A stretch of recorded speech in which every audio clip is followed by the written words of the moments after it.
E aí, pessoal, tudo bem? Bom, pessoal, tô aqui hoje com vocês para a gente falar sobre esse imposto do governo, né? Sobre produtos importados até $50, né? Antes nós tínhamos uma isenção do imposto sobre esses produtos, né? Hoje ainda nós temos essa isenção abaixo de $50 sobre o imposto de importação, apesar de já pagarmos o ICMS. E ontem à noite, na terça-feira, dia 28, hoje é dia 29, quarta-feira, na terça-feira, dia 28 à noite, foi realizada a votação em relação a esse projeto de lei, nessa PL do Mover, né? Que é uma PL, é um programa de mobilidade verde e inovação. É um nome muito bonito, né? Mas que não tem nada a ver com a essência da sua proposta, tá? O programa começou com um incentivo de veículos de baixa emissão de carbono, né? De gás carbônico. E aí, no meio disso, inserir aí o famoso jabuti, né? Que é uma votação embutida, escondida aí no meio de um outro projeto, e no meio disso inseriram essa taxa de imposto de importação abaixo de $50. Então, a proposta desse vídeo aqui, pessoal, é explicar para vocês tudo o que está acontecendo, tentando ser o mais imparcial possível, tá? Não vou puxar nem para a esquerda e nem para a direita, vou simplesmente trazer as informações aqui para vocês, um pouco de economia e um pouco de informações sobre esse projeto aí do governo, tá? O que aconteceu ontem? Ontem foi aprovado na Câmara dos Deputados esse projeto Mover, que inclui essas taxas abaixo de $50 para produtos importados de qualquer nacionalidade que seja, e também incluíram aí no meio dessa proposta, desse programa, uma redução de imposto sobre bicicletas. Eu vou deixar na tela aqui para vocês, ó, vamos ler tudo aqui para a gente se informar melhor. A taxa de 20% de imposto de importação sobre as compras internacionais de até $50 foi aprovada pela Câmara dos Deputados nessa terça-feira, dia 28. Ela foi votada pelos deputados de forma simbólica. Presta atenção nisso aqui, ó, de forma simbólica, sem o registro de votos individuais. Por que eles fazem isso, pessoal? Para não comprometerem os deputados com tema polêmico. Ou seja, nós, cidadãos, nós não podemos brigar, lutar contra os deputados que votaram nisso. Por quê? Porque foi de forma simbólica. Ou seja, nós não sabemos quais parlamentares votaram a favor ou contra esse programa, tá? A medida, ela passou no projeto de lei e ele regulamenta o programa Mobilidade Verde e Inovação, ou seja, o Mover, que foi aprovado no plenário e irá para o Senado. Ou seja, o que acontece agora? Na Câmara dos Deputados, eles votaram, entre aspas, né, nesse programa, e agora ele vai para o Senado. Passando no Senado, ele vai direto para o presidente Luiz Inácio Lula da Silva. Mas aqui tem o X da questão, pessoal. Ó, a taxação foi acertada em um acordo, presta atenção, ó, foi votado de forma simbólica, certo? Para eles não se comprometerem. E a taxação foi acertada em um acordo entre o presidente da Câmara, Arthur Lira, do PP, e o presidente Luiz Inácio Lula da Silva. Ou seja, os dois entraram em um acordo e a taxação passou. Mas o presidente Lula disse anteriormente que se chegasse até ele essa votação, esse imposto sobre produtos importados até $50, lei essa, pessoal, de isenção que existe desde 1900 e bolinha, tá? É uma lei que não mudou até hoje e eles querem mudar agora. O Lula disse que se chegasse até ele não ia deixar passar, ele ia vetar esse imposto, não ia deixar passar esse imposto para o brasileiro. Aqui, pessoal, eu tenho duas teorias. O que pode acontecer? O Senado aprovar essa votação e ela chegar até o presidente Lula e ele vetar para que ele tenha uma maior popularidade, porque falar sobre esse imposto aqui, pessoal, gerou uma visão negativa sobre o governo do presidente Lula. Então a sua popularidade caiu muito, tá? Se eu não me engano, abaixo de 30%. Então pode ser que ele esteja usando isso de forma estratégica para que quando chegar até ele, a lei, o projeto, ele vete e assim a sua popularidade suba. Tá? Eu tô torcendo para que isso aconteça, na verdade, tá? Eu não quero saber da popularidade dele, mas tô torcendo para que ele vete isso, porque isso prejudica nós brasileiros de forma geral, né? A segunda teoria minha é que ele tá cagando para isso e vai chegar até ele e o projeto vai passar mesmo, porque já aqui na Câmara dos Deputados, ele já aprovou praticamente esse projeto, né? Então, isso pode acontecer também, tá? Dessas duas formas. Segundo o regime interno da Câmara dos Deputados, nas votações simbólicas, os deputados favoráveis ao projeto, blá, blá, blá, blá. Tá, isso aqui ele vai explicar sobre a votação simbólica ou a votação que é aberta, né? Que mostra-se o voto individual de cada deputado, certo? Bom, pessoal, e na prática, caso esse imposto passe pelo Senado e passe pelo presidente, o que provavelmente vai acontecer, eu separei aqui o cálculo para a gente saber o que vai significar esse imposto, tá? Não é só 20%. Vamos lá. Aqui é o seguinte, ó, vamos supor que nós temos um produto de R$100, certo? Então, nós temos esse produto aqui de R$100. O imposto de importação, ele vem calculado primeiro. Então, esse produto de R$100 vai receber 20% de imposto de importação. Ou seja, de R$100 ele vai para R$120, certo? Marcar aqui, ó, 120.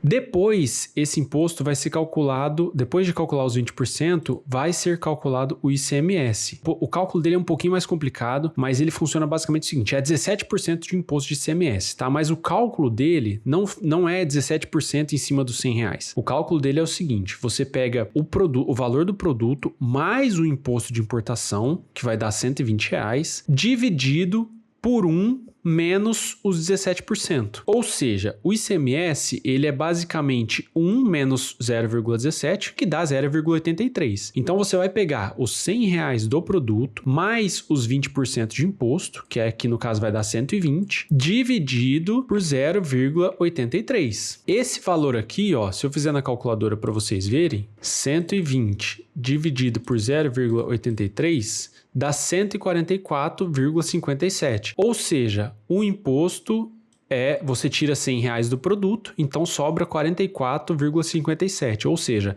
o imposto total abaixo de $50 será de 44,57%. Ou seja, todo produto que a gente comprar abaixo de $50 terá um imposto total de 44,57%. Esse é o resultado final caso essa PL aí dos produtos de importação passe no Senado e no presidente.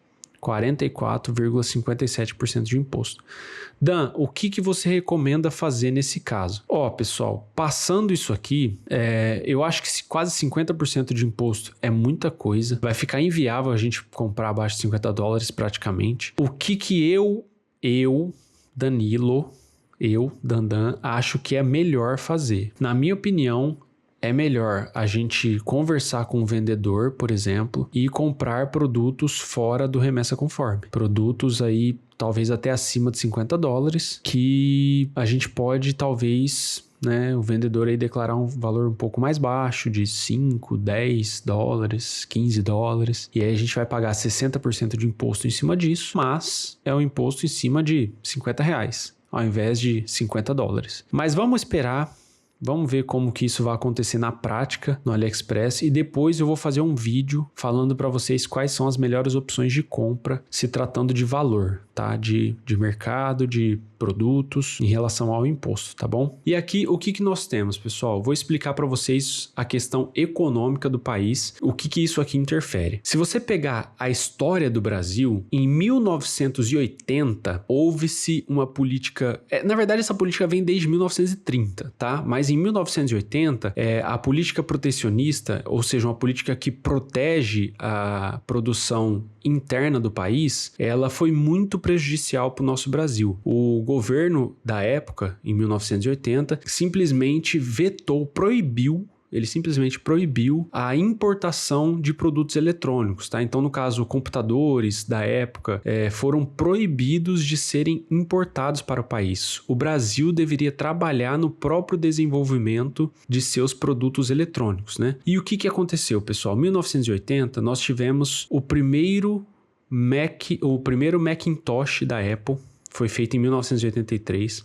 O primeiro voo da aeronave Columbia, né, uma aeronave espacial, foi feito nos anos 80. Nos anos 80 foi lançado também a tecnologia Ethernet, que a gente usa até os dias de hoje, e foi feito em 1980 também a primeira videoconferência da história da humanidade. Foi feito em 1980. O Brasil, com essa política protecionista que está acontecendo agora, nesse exato momento, o que é isso? Eles estão... Só explicar a política protecionista para a gente voltar nessa questão da década de 80. O governo está baseando esse imposto na desculpa de proteger o mercado interno. Ou seja, vamos taxar o mercado externo, porque assim a gente protege o mercado interno. Isso já aconteceu outras vezes, muitas outras vezes, e isso não funciona. Por quê? Voltando para a década de 80.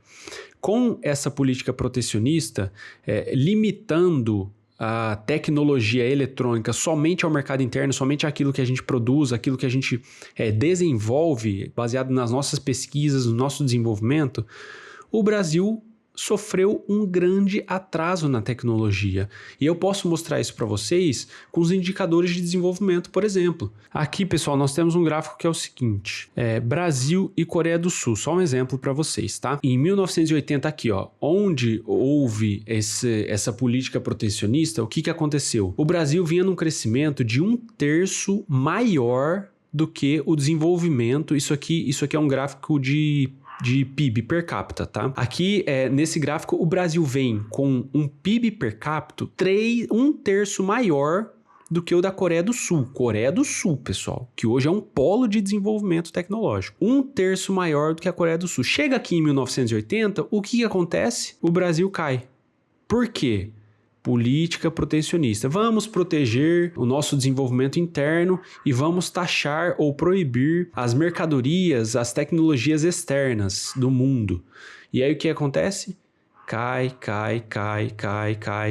E o crescimento vem a passos lerdos e lerdos. Enquanto isso, a Coreia do Sul explodindo. E hoje, a Coreia do Sul, 2018, a Coreia do Sul já era mais do que o dobro em questão de PIB per capita do que o país. Ou seja, o Brasil, ele teve um retrocesso gigantesco na área da tecnologia, na área do desenvolvimento. Por quê? Por causa de uma política. É claro que assim, não só essa política protecionista, mas principalmente a política protecionista, tá? Teve muitos outros fatores que interferiram nisso. O Brasil vinha num crescimento, num desenvolvimento muito bom e de repente, isso aconteceu também com o Inovar Alto, pessoal. O Inovar Alto é um programa do governo que, se eu não me engano, é de 2012 ou 2014, não me lembro bem, mas acho que era 2012, que protegia o mercado interno de carros. Ou seja, favorecia as grandes marcas que tinham fábricas aqui, como Ford, Fiat, Chevrolet e Volkswagen. As marcas que importavam produtos, como a Peugeot, a Hyundai, né? Na época tinha o i30, o Hyundai i30 era um carrão na época, custava 50 mil, 55 mil, um carro médio importado de altíssima qualidade. Enquanto que um Onix, um Palio da época, custava 32 mil, 35 mil. Depois do programa Inovar Alto, que foi estabelecido um imposto, se não me engano, de 30% sobre os veículos importados, o mercado nacional explodiu em preço, não em qualidade. Porque você limita o mercado nacional em tecnologia, ou seja, a gente vai ter que viver, a gente vai ter que produzir baseado naquilo que nós temos de tecnologia, você corta a concorrência, porque se a tecnologia externa é melhor, nós temos que ralar bastante para equiparar a nossa tecnologia ao mercado externo, né? Isso, a concorrência gera desenvolvimento, porque se o do cara é melhor, o que eu tenho que fazer? Melhorar o meu. Então, eu correria atrás para melhorar o meu, para eu ter competitividade. Quando você corta o do cara que é melhor, o meu tá ótimo. E aí eu vou me acomodar no meu lugar e vou subir preço, porque eu não tenho concorrência. E foi o que aconteceu com carros. Aí o Onix, depois do programa Inovar Alto, os carros compactos de entrada, baratos, chegaram ao preço dos médios que eram vendidos antigamente. Então o Onix passou a custar o preço que o i30 custava. Por quê? Porque não tinha mais concorrência externa, era somente aquilo que era produzido aqui. Então, esse governo protecionista não funciona, pessoal. Essa política de proteger o mercado interno não funciona. Economicamente, não funciona. Você limita o desenvolvimento, você corta a tecnologia, você desfavorece as pesquisas para inovação e desenvolvimento do país. Ao invés disso, o que o governo deveria fazer? Diminuir os impostos internos, os impostos nacionais, ter mais incentivos para a produção interna, a produção nacional, ao invés de aumentar os impostos de importação para produtos externos, né, que chegam até o país. Enfim, pessoal, foi um vídeo bem superficial. Se você quiser, eu indico que você se aprofunde, leia Adam Smith, leia livros sobre Abraham Lincoln, leia, pessoal, busque conteúdo, busque informação, tanto para a economia do seu país, quanto para a política do seu país, tá bom? Busque informações, pessoal, não fique só nesse vídeo aqui, vai nas fontes, vai pesquisar sobre, porque o Brasil não pode parar mais uma vez no desenvolvimento, bloqueando produtos externos. E o que a gente pode fazer? Estudar. O que a gente pode fazer? Se informar, tá bom? O conhecimento pode levar a gente a lugares que a gente não alcança hoje. E eu vou tentar continuar trazendo conteúdos para vocês, informativos nesse nível, caso vocês gostem, né? Eu não sei como vai ser a repercussão desse vídeo, mas se for boa, eu continuo trazendo esse tipo de conteúdo para vocês, tá bom? Deus abençoe a todos, Deus abençoe o nosso Brasil, o nosso país. Um abraço e até a próxima.